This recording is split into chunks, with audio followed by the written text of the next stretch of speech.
नमस्ते बच्चों, नोटबुक में आप सभी का स्वागत है। आज हम व्याकरण के एक नए पाठ के साथ आप सभी के सामने उपस्थित हैं। इस पाठ का शीर्षक है भाषा।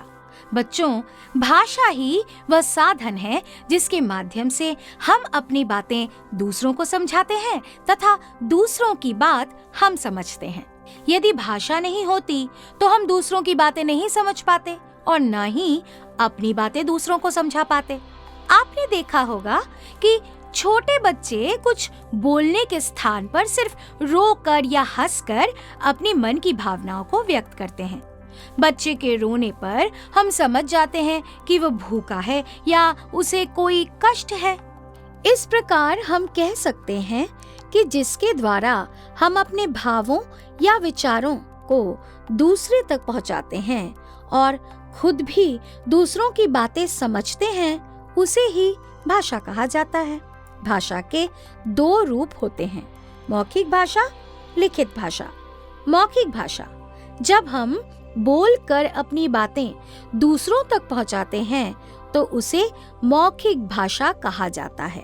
जैसे हम फोन पर या अपने सामने खड़े व्यक्ति से बातें करते हैं। लिखित भाषा जब हम लिखकर अपनी बात दूसरों तक पहुंचाते हैं तो वह लिखित भाषा कहलाती है। जैसे पत्र, किताबें तथा समाचार पत्र लिखित भाषा के उदाहरण हैं। अब हम हमारे देश की भाषाओं को जानेंगे।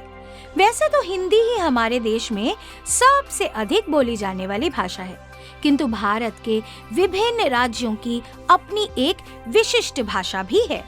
राज्य भाषा पश्चिम बंगाल बंगला, ओडिशा ओडिया, गुजरात गुजराती, असम असमिया, पंजाब पंजाबी, तमिलनाडु तमिल, उत्तर प्रदेश हिंदी, केरल मलयालम। आइए आप जानते हैं कि लिपि क्या है।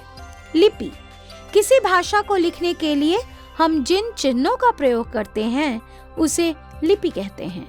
जैसे हिंदी की लिपि देवनागरी है, अंग्रेजी की रोमन, पंजाबी की गुरुमुखी तथा उर्दू की फारसी। तो बच्चों, ये था हमारा भाषा से संबंधित वीडियो पाठ। हम आशा करते हैं कि आप इस पाठ को ठीक तरह से समझ गए होंगे। फिर मिलेंगे एक नए पाठ के वीडियो के साथ।